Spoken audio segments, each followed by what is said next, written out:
সিনেমাতে চাপা মারে সিনেমা চলে না, সিনেমা চলে সিনেমার গল্পের জোরে, সিনেমা চলে সিনেমার কন্টেন্টের জোরে। পোস্টার থেকে শুরু করে ট্রেলার থেকে শুরু করে ভালোই সাড়া পাচ্ছি। তবে বাংলাদেশের মানুষ সিনেমাটা যদি দেখে তাহলে অবশ্যই আমরা সার্থক। বাংলাদেশের মানুষের সিনেমাটা দেখতে হবে, কারণ মোস্তাফিজুর রহমান মানিক এর আগেও ভালো সিনেমা বানিয়েছে, আর এখনও এটা একটা ভিন্ন প্যাটার্নের সিনেমা। আর সিনেমা একটা বড়সড় ব্যাপার। সিনেমা বানাবো, বাংলাদেশের মানুষের কোনো উপকারে আসবে না, বাংলাদেশের কোনো সমাজের কোনো উপকারে আসবে না, সেই সিনেমা আমরা বানাতে চাই না আর কখনো বানাবও না। আর সেটা তো অলরেডি মানুষের বলছি আপনারা জানেন, এই গল্পটা দেশের একটা সম্পদ। তো বাংলাদেশের মানুষের সমাজের উপকারে আসবে, বাংলাদেশের জন্য এই সিনেমাটা উপকারে আসবে, তাই সকলের এই সিনেমাটা ডার্কল দেখা উচিত। না, প্রযোজক নায়ক এটা তো পৃথিবীতে শুধু আমি একা না, আরও এরকম বহুত আছে। প্রযোজক নায়ক প্রযোজক এটা কোনো নতুন কিছু না, এটা কিছুই ভাবার কিছু নেই, এটা সিরিয়াস কিছু নেওয়ার নাই এখানে।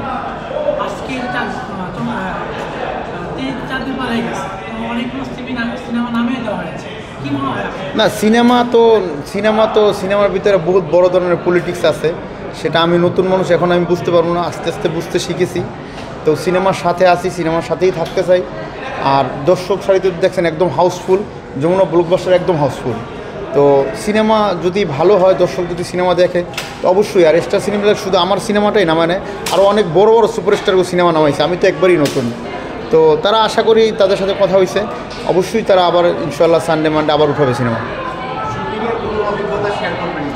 আসলে শুটিংয়ের অভিজ্ঞতা তো অনেক রকমেরই আছে। আমি পায়ে ব্যথা পাইছিলাম, এটা তো যেহেতু অ্যাকশন প্যাটার্নের একটা সিনেমা, থ্রিলার টাইপের, সো আর ভেরি স্ট্যান্ডার্ড গল্প আছে, তো সেক্ষেত্রে একটু পায়ে ব্যথা পাইছিলাম। তো এখন ডাক্তার দেখাইছি, মোটামুটি আলহামদুলিল্লাহ ভালো সুস্থ হয়ে গেছি।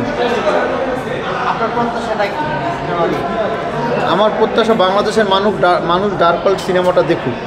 এই যে আপনারা দেখছেন দর্শক সারিতে যারা কিছু কিছু লোক ছিলেন, মানুষের কেমন সারা, কেমন সিটি বাজায়, কেমন শীষ বাজায়, এটাই আমার স্বপ্ন ছিল যে একটা ভালো সিনেমা আমি করব, সেটা বিগ বাজেটের একটা সিনেমা হবে, সেটা আমি বড় সুপারস্টারদের সাথে আমি রিলিজ দেবো, আর সেটা আমি সাকসেসফুল হইতে পেরেছি বলে আমি মনে করি। এই যে বিগ বাজেটের আমরা দেখলাম যে যেই সিনেমাগুলি এসছে, সেই তুফানের ঝড়ে সব কিছু উড়ে যাচ্ছে বলে মনে হচ্ছে, অনেকে বলছেন, আপনি কি বলবেন? এখন যদি বিগ বাজেট মনে করেন তাহলে তুফানের পরে আমার সিনেমাই বিগ বাজেটের। আর তুফান তো মেগাস্টার শাকিব খানের সিনেমা, ওটা সারেন না, ওটা সারা বাংলাদেশের মানুষ দেখবে, আমি সবাইকে আমন্ত্রণ জানাই, ওটা তো দেখবে। কিন্তু এরপরে আমি আছি আলহামদুলিল্লাহ। আর সেটা তো আপনারা দেখতেই পারছেন, ফুটেজ দেখার পরে, সিনেমা দেখার পরেই বুঝতে পারছেন যে এটা কত বাজেটের সিনেমা। এখানে সিনেমাতে চাপা মারে সিনেমা চলে না, সিনেমা চলে সিনেমার গল্পের জোরে, সিনেমা চলে সিনেমার কন্টেন্টের জোরে, সিনেমা চলে সিনেমা মেকিংয়ের জোরে। তুফানের যে এই 4 দিনের যে আয়টা প্রকাশ করেছে, আপনি কি সেটা প্রকাশ করবেন? আসলে তুফানের আয়ের সাথে আমাদের ডার্কলের আয়ের তুলনা দিতে পারবো না, কারণ আমি একেবারেই নতুন, আমার প্রযোজনা প্রতিষ্ঠানই নতুন।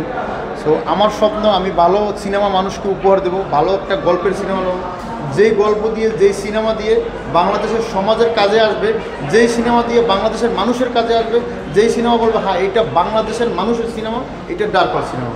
আমি এটাই চাই। টাকা কি আসবে কি না আসবে ওটা পরে দেখা দেবো, ওটা তো সিনেমা যখন সারা বাংলাদেশ থেকে সিনেমা না হবে তারপরে হিসাব হয়, এটা তো আপনাদের সবার জানাই আছে।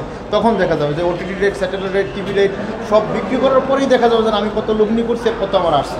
গত 4 দিনে কেমন টাকা আয় হয়েছে না, সেটা তো আপনারাই অনলাইনে দেখান। তো স্টার সিনেমা আমরা ঢাকার ভিতরে হলে পেয়েছি দুটো, একটা স্টার সিনেমা, একটা যমুনা ব্লকবাস্টার।